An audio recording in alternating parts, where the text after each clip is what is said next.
मध्य रात्रि होने को है। अब किसी भी क्षण मेरे भाई अहि रावण और मही रावण राम और लक्ष्मण की मृत्यु की सूचना लेकर आते होंगे।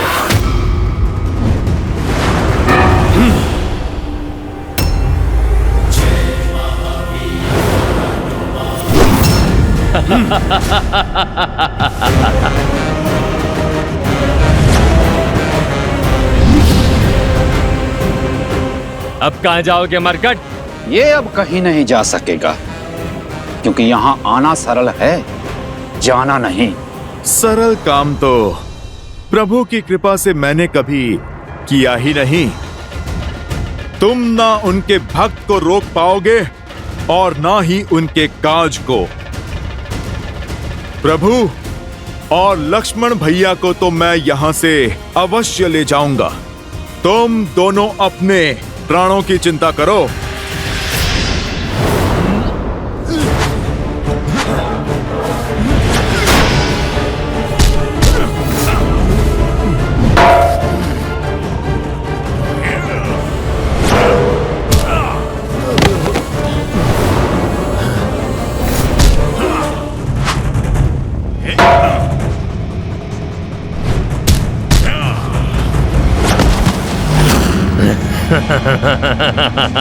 देख क्या रहा है वानर? कभी अजर व्यक्ति नहीं देखा?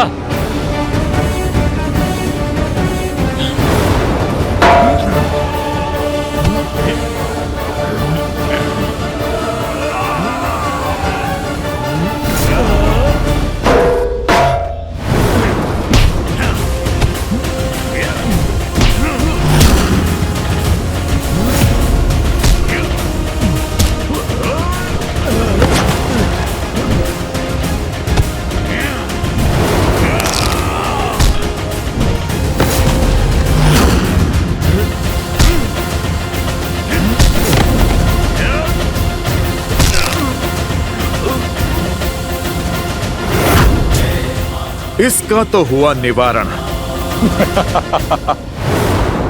क्यों? थक गया?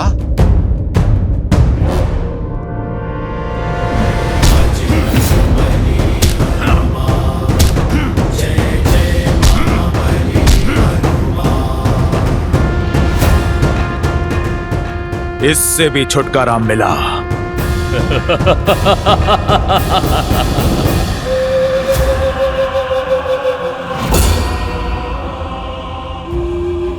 असंभव। अभी तो तुम्हारा संहार किया था मैंने। ये हमारा लोक है वानर। यहाँ तुम हमें मारते मारते थक जाओगे, किंतु हम मरते मरते नहीं थकेंगे। अंततः तुम्हारी ये हट जो है हमें मारने की, यही तुम्हारे प्राण ले लेगी। और हमारे यहाँ रहते हुए तुम्हारे ये दोनों नर यहाँ से कभी बाहर नहीं जा सकेंगे। अब क्या करूं? कैसे बचाऊं अपने प्रभु को? तुम हमें नहीं मार सकते। अब 2 नहीं 3 बलि चढ़ाई जाएगी पाताल भैरवी को। मैं तुम्हें मार नहीं सकता, परंतु अपने बल से तुम्हें जीवित ही ऐसे स्थान पे बंद कर सकता हूं जहां से तुम कभी भी बाहर नहीं आ पाओगे। जय श्री राम।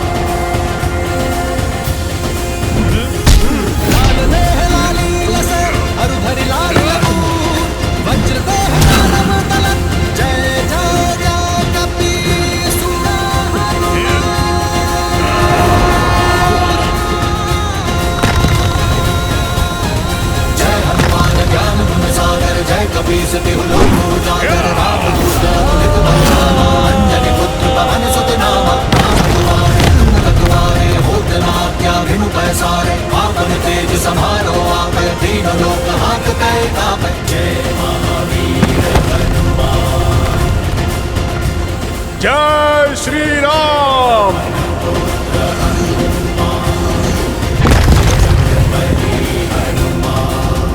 जय जय महाबली हनुमान।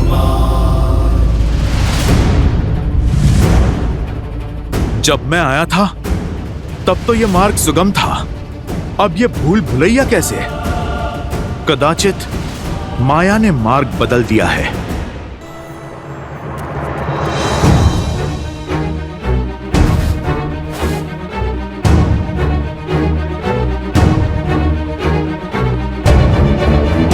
ये कैसी भूल भुलैया है। मैं जहां भी जाऊं लौट के फिर से वहीं आ जाता हूं।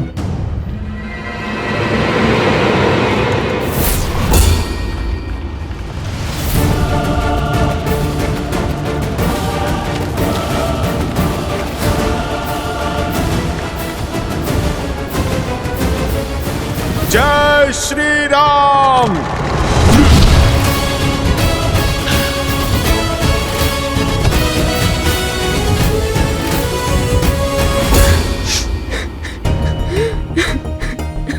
ये किसके रोने का स्वर है?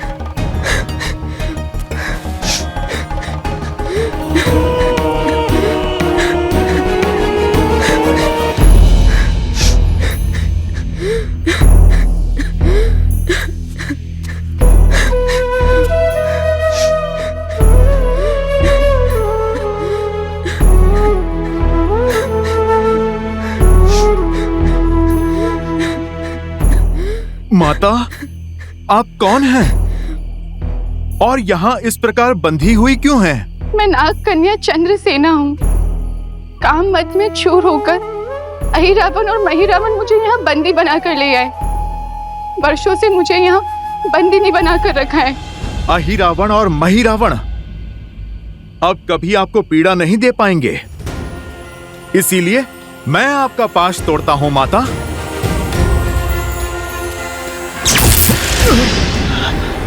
देखा ना आपने कैसे मुझे इस मायावी पाश से जकड़ा हुआ है। उन दोनों के संहार के बाद ही इसको तोड़ना संभव है।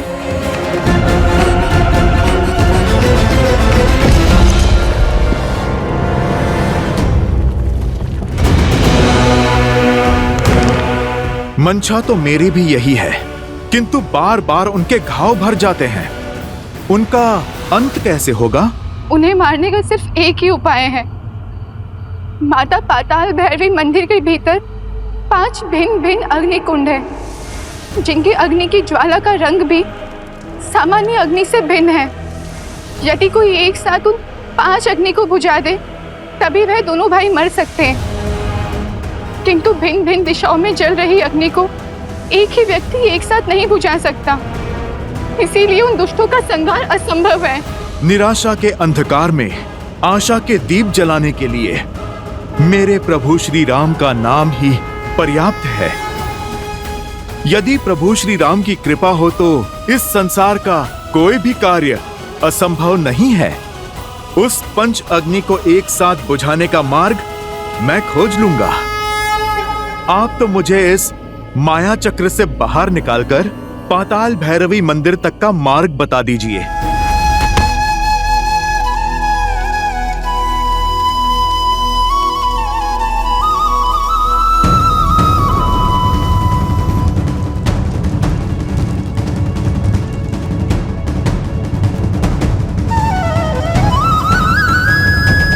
प्रभु, यदि आपके प्रति मेरी भक्ति में शक्ति है, यदि मेरी श्रद्धा में बल है, यदि मेरी सेवा निस्वार्थ है, तो मुझे ये असंभव कार्य को संभव करने का सामर्थ्य दीजिए।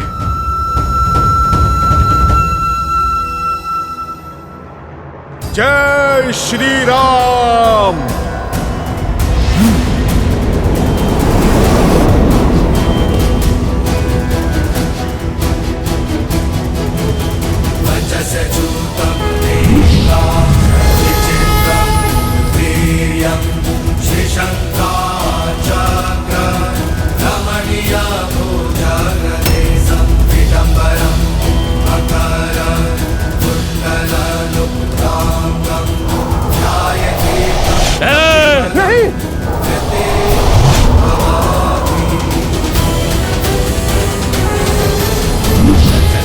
जय श्री राम।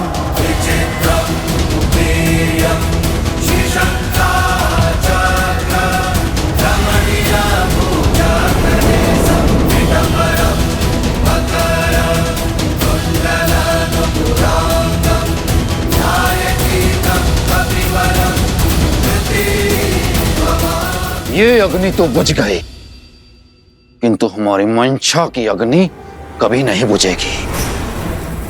तेरे लिए हम अब भी अमर हैं। अब तुम देखते जाओ, तुम्हारे इस राम और लक्ष्मण का अंत हम कैसे करते हैं।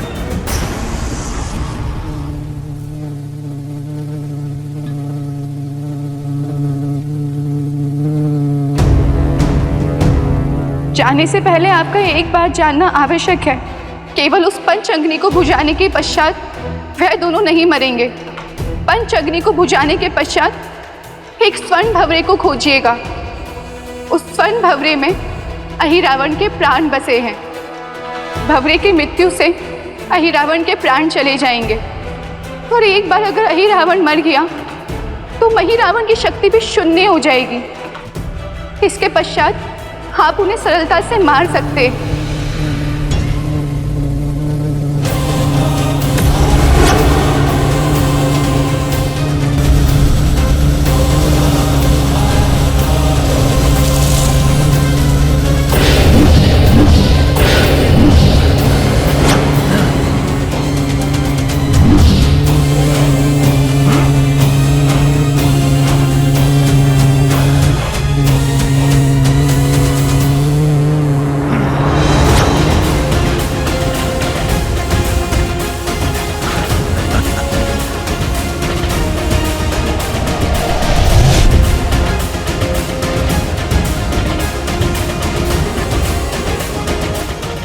योजना मैंने बदल दी है वानर।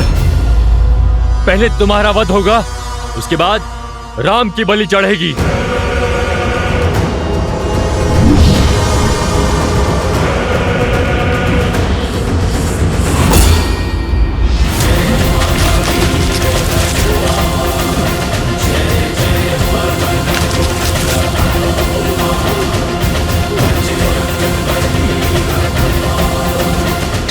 भैया,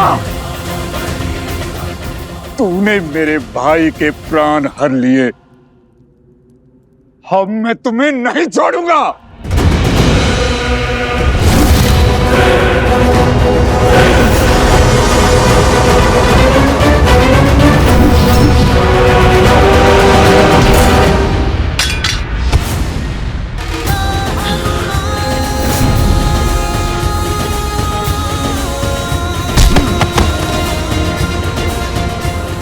जय श्री राम। जय महाबली हनुमान।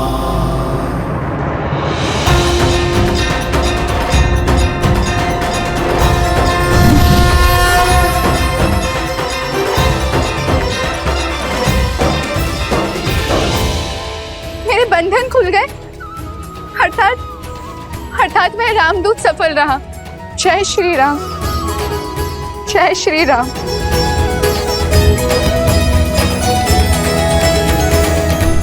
प्रभु, प्रभु उठिए, उठिए प्रभु, प्रभु उठिए, देखिए आपका हनुमान आ गया। प्रभु आंखें खोलिए। लक्ष्मण भैया उठिए, लक्ष्मण भैया।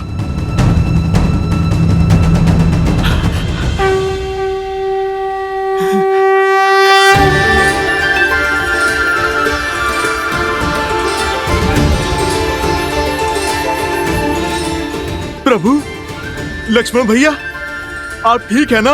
सब कुशल है? हनुमान, तुम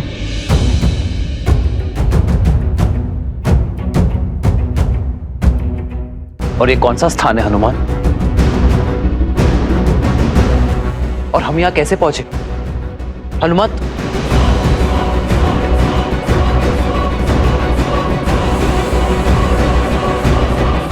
प्रभु, मुझे समझ नहीं आता कि मैं आपसे किस मुख से क्षमा मांगू।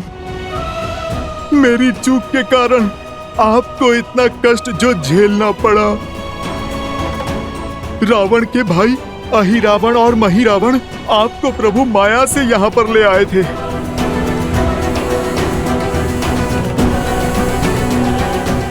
प्रभु, आप मुझे दंड दीजिए। आपकी सेवा में त्रुटि हुई है मुझसे प्रभु। नहीं हनुमान, तुम जैसे भक्त की भक्ति और प्रेम के कारण मैं बार बार ये कष्ट सहने को तैयार हूं। धीरज धर्म मित्र सदा सदा के लिए किसी का बंदी रहने के लिए सज्ज हूं मैं। प्रभु परखी यहीं चारी, गुण तुम्हारे समझे ही निज दोसा, जेहि सब भांति तुम्हार भरोसा।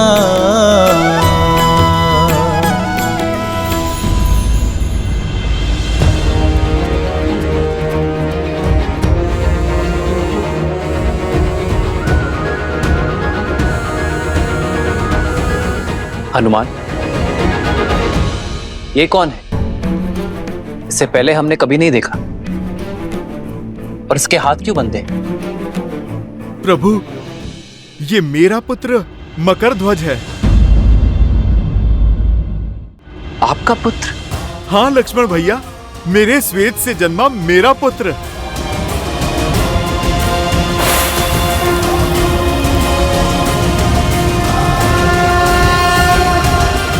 साहस और शक्ति का भंडार है इसमें। प्रभु, यदि ये हमसे जुड़ जाए तो हमारी सेना का बल कई गुना बढ़ जाएगा प्रभु। नहीं प्रभु, यदि मकरध्वज चले गए तो हमारी रक्षा कौन करेगा? इन्हें ना ले जाएं प्रभु, पाताल लोक में इनकी आवश्यकता है। हनुमान, अपने पुत्र को खोल दो। कर्तव्य निभाने पर पीठ थपथपाई जाती है, हाथ नहीं बांधे जाते।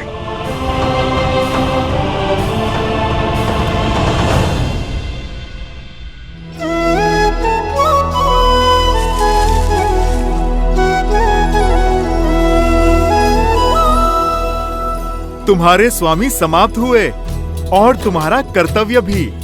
अब चयन तुम्हारा है।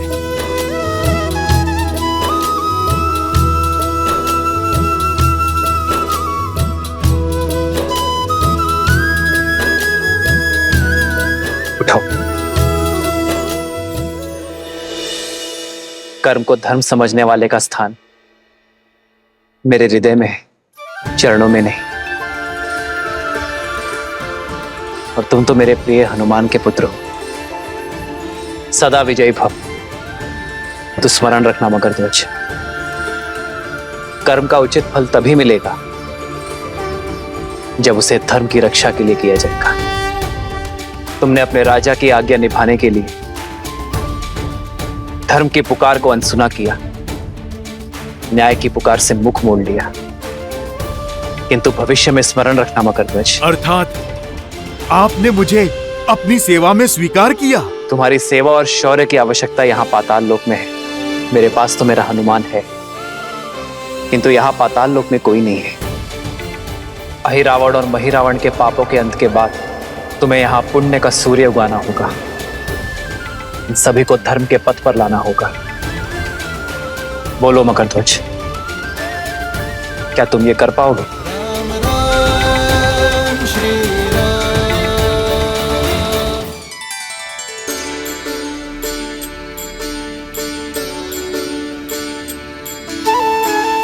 तो आज से पाताल लोक का शासन तुम्हारा हुआ।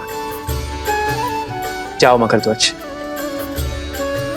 अपने पिताश्री से आशीर्वाद ले लो।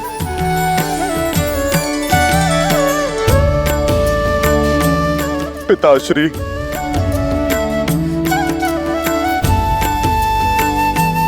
प्रभु की सीख स्मरण रखना, मेरा पितृ ऋण चुक जाएगा।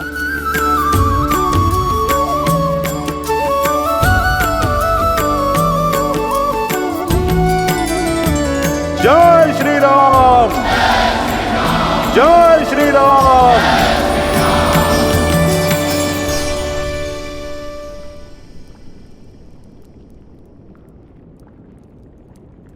जय श्री राम। श्री गुरु चरण सरोज रज, निज मनु मुकुरु सुधारी। बरनउँ रघुबर बिमल जसु, जो दायकु फाल चारि।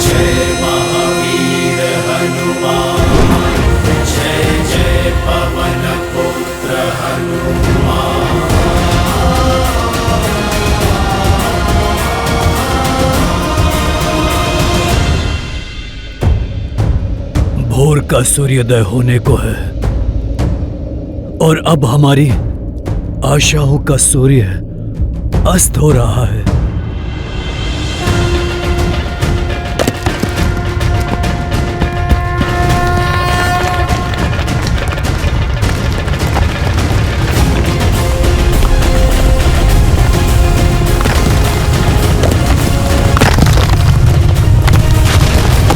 जय श्री राम। जय हनुमान ज्ञान गुण सागर जय कपीस तिहु लोक उजागर रामदूत अतुलित बल धामा अंजनी पुत्र पवन सुत नामा राम दुआरे तुम रखवारे होत न आज्ञा बिनु पैसारे आपन तेज समारो आप तीन लोक हांकते कांपे। हनुमान के होते हुए हमारी आशाओं का सूर्य अस्त कैसे हो सकता है जामवंत जी? निज मनु मुकुरु सुधारि जय श्री राम। पवन तनय संकट हरन् मंगल मूर्ति रूप राम लखन सीता सहित। मैंने कहा था ना त्रिजटा, मेरा पुत्र हनुमान संकट मोचक है। उसके होते संकट मेरे श्री राम को छू भी नहीं सकता।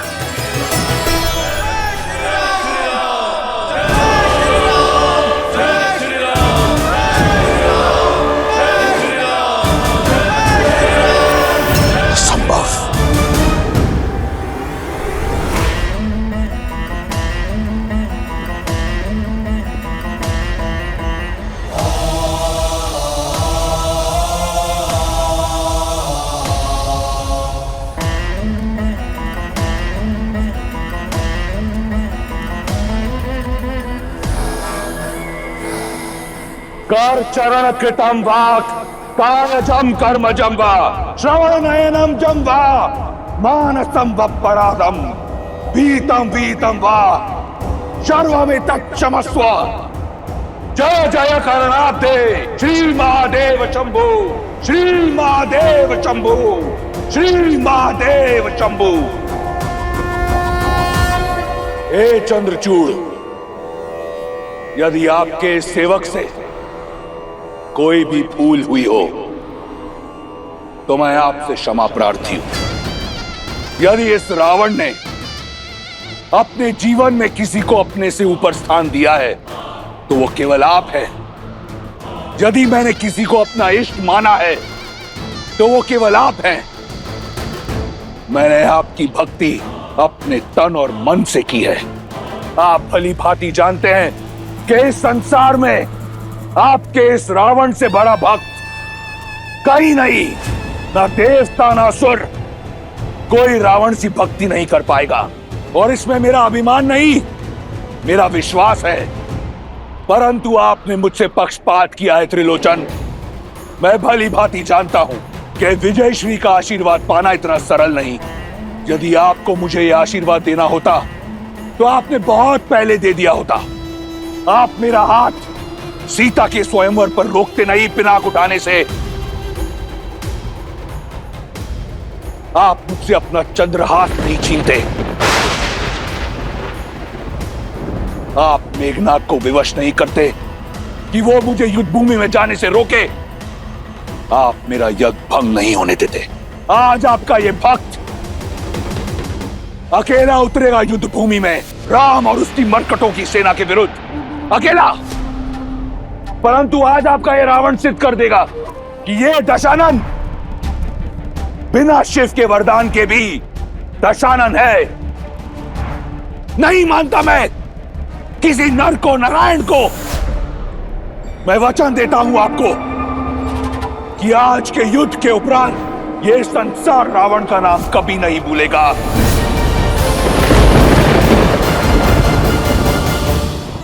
आज का ये युद्ध विजय और पराजय का नहीं, जीवन और मृत्यु का नहीं, आत्मसम्मान का है।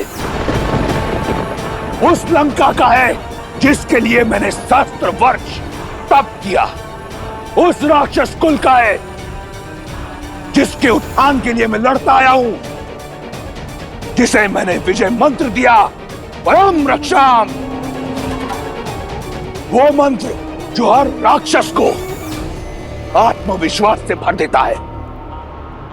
आज लड़ूंगा मैं उस मंत्र की रक्षा के लिए, अपने हर शत्रु को मारकर उसकी चिता को अग्नि दे उसकी भस्म के साथ लौटूंगा कल मैं, और उससे करूंगा आपकी भस्मारती, सिद्ध कर दूंगा एको अहम द्वितीयो नास्ति, न भूतो न भविष्यति। हर हर महादेव, हर हर महादेव, हर हर महादेव।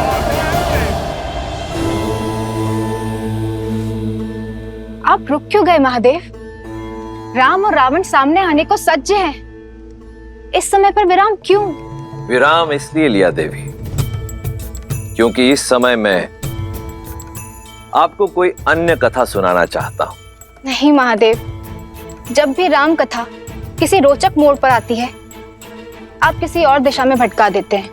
हम दिशा से भटके ना, इसके लिए आवश्यक है कि जब कोई मोड़ आए तो रुक कर भली भांति चारों ओर देख लेना चाहिए, उसके पश्चात ही प्रस्थान करना चाहिए। आप सुनाए बिना मानेंगे नहीं, तो सुनाइए। तो सुनिए, मेरे परम भक्त रावण और श्री राम के संग्राम से पहले की यह कथा, नारायण के दो भक्तों को मिले वरदान की यह कथा। सतयुग के आरंभ में नारायण के दो महान भक्तों ने जन्म लिया।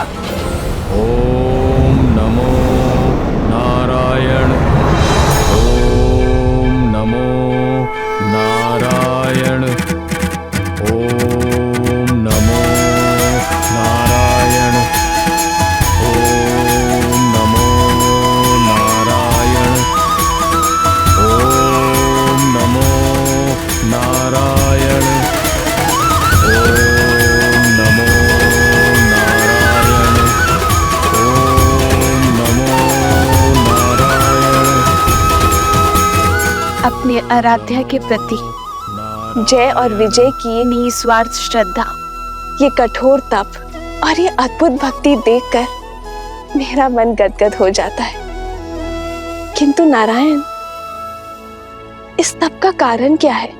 क्या इच्छा है इन दोनों की? ओम नमो नारायण, ओम नमो नारायण। जय विजय, उठो वत्स।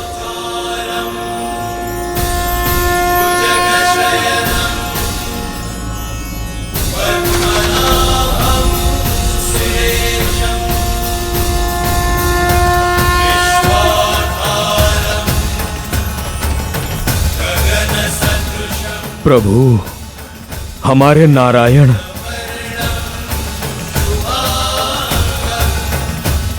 मैं तुम दोनों की श्रद्धा और कठोर तप से प्रसन्न हुआ जय विजय। मांगो, क्या वर चाहिए तुम दोनों को? जो मांगोगे वो दे दूंगा। जिसे आपके साक्षात दर्शन मिल जाए,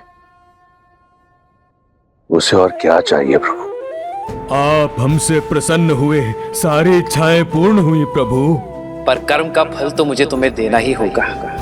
यदि आप हमें कोई वरदान देना चाहते हैं तो अनंत काल तक अपनी भक्ति का वरदान दीजिए। आप हमें अपने चरणों की छाया का आशीर्वाद दीजिए। जिनकी एकमात्र दर्शन से हम धन्य हो गए, उनकी एक निष्ठ भक्ति का सौभाग्य दीजिए प्रभु। भक्ति का मार्ग इतना सरल नहीं जय विजय, इसमें सुख की छाव के साथ दुख की धूप भी आती है। श्रद्धा की पवित्रता के साथ संकट की परीक्षा भी आती है। अपने भगवान को पाने के लिए आपके इस भक्त को परीक्षा की हर कसौटी स्वीकार है प्रभु। बस वरदान देने की कृपा करें। हाँ प्रभु, हमें अपनी निरंतर भक्ति और नित्य दर्शन का वरदान दीजिए। तथास्तु। आज से तुम दोनों वैकुंठ के द्वारपाल रहोगे। तुम दोनों सदा ही मेरे निकट, मेरे ही पास रहोगे। हमने तो जीते जी अमृतत्व पा लिया प्रभु। जय जय अविनाशी सब घटवासी व्यापक परमानंदा अविगत होतीतम चरित पुनीतम माया रहित। जय और विजय नारायण का आशीर्वाद भी प्राप्त हुआ और स्नेह भी। देखते ही देखते वे दोनों लक्ष्मी और नारायण के सर्वप्रिय बनकर दिव्यता और पवित्रता के सर्वोच्च शिखर वैकुंठ के द्वारपाल बन गए वो दोनों। किंतु जैसा कि नारायण ने कहा, भक्ति की परीक्षा कठिन होती है और वो समय भी आ गया।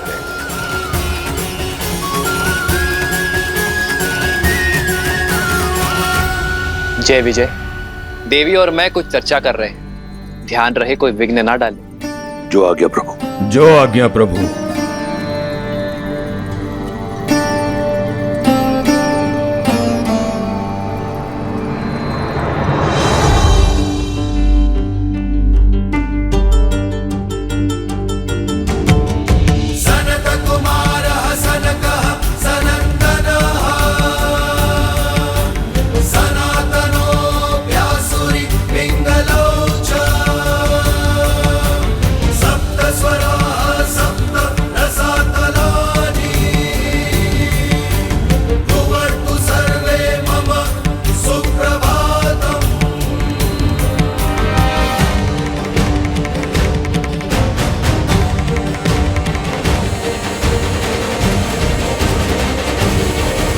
अब इसे दुर्भाग्य कहो या प्रारब्ध, ब्रह्मा के मानस पुत्र सनत कुमार वहां नारायण के दर्शन हेतु पहुंचे। वहीं रुक जाइए। जय विजय नहीं जानते थे कि जिन्हें उन्होंने रोका वो कोई साधारण बालक नहीं थे, अपितु सनत कुमार थे, जिन्हें सृष्टि में कहीं भी बिना रोक टोक विचरण करने का वरदान प्राप्त था। सनत कुमारों का प्रणाम स्वीकार कीजिए। आप भी वैकुंठ के द्वारपाल जय और विजय का प्रणाम स्वीकार करें। हमें दर्शन करने हैं नारायण के। संभव नहीं। प्रभु के आदेश से अभी वैकुंठ में प्रवेश वर्जित है। आज तक तो वैकुंठ के द्वार कभी किसी विष्णु भक्त के लिए बंद नहीं हुए, तो आज ये परिवर्तन कैसे? प्रभु का आदेश है कि वे और माता एकांत में, वो किसी प्रकार का विघ्न नहीं चाहते। विघ्न नहीं होगा। हमारी अभिलाषा केवल उनके दर्शन की है। हम बिना उनका एकांत भंग किए चुपचाप दर्शन करके यूं लौट आएंगे। प्रतीत होता है ऊंचा सुनते हो बालक, कहा ना प्रभु विश्राम में है। प्रतीत होता है आप सृष्टि के नियम नहीं समझते। अरे यदि भगवान ही आंखें बंद कर लेंगे तो सृष्टि की पीड़ा कौन देखेगा? छोटे छोटे होते अनिष्ट को कौन रोकेगा? हम आपसे किसी भी प्रकार का वाद विवाद नहीं करना चाहते। इस समय आप वैकुंठ में प्रवेश नहीं कर सकते। आप कृपया हमारा समय व्यर्थ ना करें। अभी जाएं और पुनः किसी और समय आएं। भक्तों की विनती मत ठुकराइए, जाने दीजिए ना। नारायण बहुत प्रेम करते हैं हमसे, आपसे तो तनिक भी रुष्ट नहीं होंगे। क्षण भर की ही तो बात है, हम यूं जाकर यूं आ जाएंगे। जाने दीजिए ना, जाने दीजिए ना, जाने दीजिए ना। प्रभु के दर्शन करने हैं, प्रभु से मिलना है। देखो बालकों, हट न करो। हम बालक समझकर प्रेम से समझा रहे हैं, तुम तो सर पर ही आ बैठे। अब उल्टे पग लौट जाओ, अन्यथा क्या? श्वास निश्वास के बीच बाधा बनोगे? सूर्य को प्रकाश फैलाने से रोकोगे? भक्त को भगवान से मिलने से रोकोगे? असंभव को संभव करोगे? कुछ नहीं कर सकते तुम। प्रतीत होता है तुम ऐसे नहीं मानोगे। लगता है इन बालकों को वैकुंठ के द्वारपालों की शक्ति का आभास कराना होगा। ये गदा देख रहे हैं आप? अब जाइए यहां से, अन्यथा तुम्हारे आकार और आयु को भूलकर तुम्हें दंड दिया जाएगा। मर्यादा थी, हर सीमा लांघ दी तुमने। भक्त से भगवान है। जिस दिन भक्त और भगवान के बीच में बाधा आई, उस दिन सृष्टि विनाश की ओर बढ़ जाएगी। तुम सर्वनाश को पाओगे। देखो विजय, 4 उंगल के बालक और बातें 3 लोगों की कर रहे हैं। भक्ति की बात हमें सिखा रहे हो जय विजय को, जिन्होंने भक्ति की हर पराकाष्ठा पार की। लगता है इन्हें शिष्टाचार सिखाने की आवश्यकता है। इससे पहले कि मेरे शस्त्र प्रहार के लिए बाध्य हों, चले जाओ यहाँ से बालकों। मौन, मर्यादा को तार तार किया है तुमने। दंड के भागी हो तुम दोनों।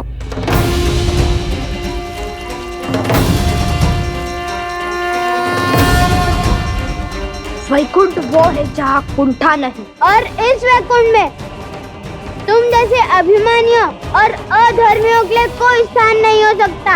यहाँ रहने के अयोग्य हो तुम, कठोर से कठोर दंड के पात्र हो तुम। हम ब्रह्मपुत्र सनत कुमार तुम्हें श्राप देते हैं कि तुम अब से मृत्यु लोक में रहोगे। जिन भक्तों को तुमने भगवान से दूर रखा, अब वही तुम्हें सदा सदा के लिए भगवान से दूर करते हैं। अपने प्रभु के दर्शन को तरसोगे तुम।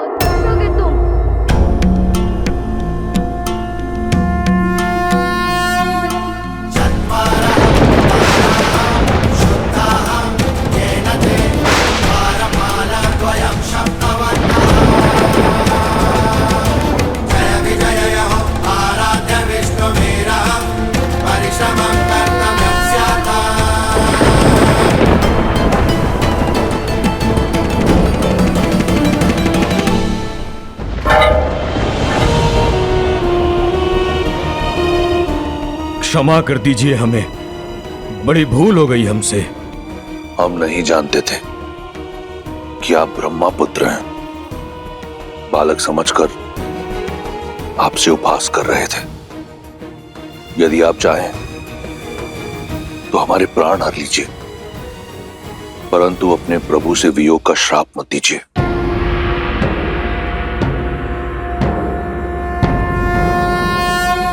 नमो नारायण।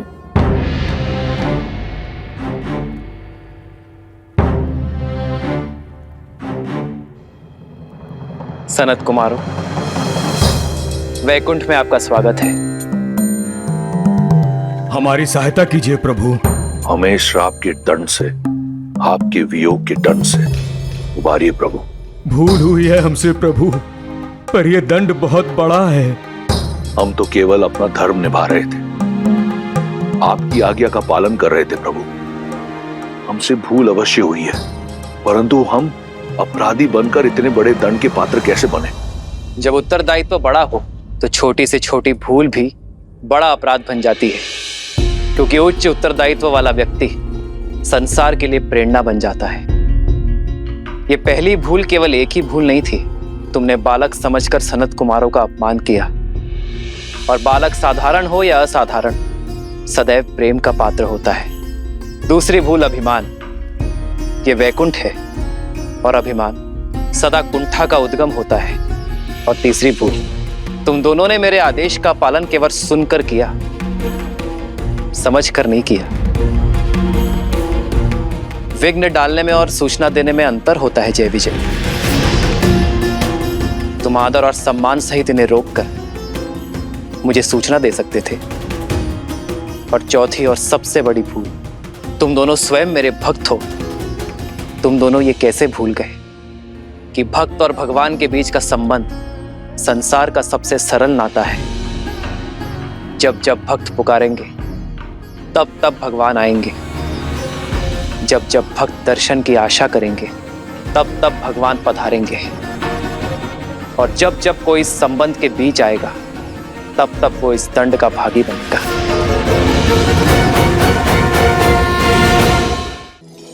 कुमारगण, जय और विजय मेरे द्वारपाल हैं। इनके अपमान के लिए मैं आपसे क्षमा प्रार्थी हूँ। नहीं नहीं प्रभु, आप क्यों क्षमा मांग रहे हैं? आपका तो कोई दोष भी नहीं है। दोष है कुमारगण। सेवक का कर्म स्वामी के यश और अपयश का कारण होता है, उसके पाप और पुण्य की सिद्धि होता है। तो सेवक के दोष और दंड का भागी मैं भी हूं। यदि इन्होंने मेरे आदेश की आधी पालना की है तो इसका दोषी मैं भी हूं, क्योंकि मैं इन्हें आदेश ठीक से समझा ना सका। भूल तो हमसे भी हुई है। ब्रह्मपुत्र होकर धैर्य नहीं रखा, क्रोध को हावी होने दिया स्वयं पर। तो क्षमा कर दीजिए हमें सनत कुमार, जो चाहे दंड दे दीजिए, बस अपने श्राप को लौटा दीजिए। हमें अपने प्रभु के वियोग के नरक में मत ढकेलिए। धनुष से निकला बाण और संतों का शाप कभी वापस नहीं लिया जा सकता। जय, हमें स्वयं से दूर मत कीजिए प्रभु। बहुत कठोर तप करके यहाँ तक पहुंचे हैं प्रभु। आप तो संसार के पालन करता है, कोई तो उपाय निकालिए, उभारिए हमें।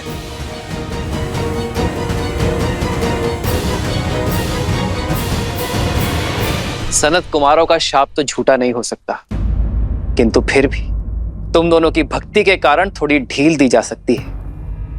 एक उपाय है जिससे तुम दोनों का दंड भी पूरा हो जाएगा और सनत कुमारों का शाप भी नहीं टूटेगा।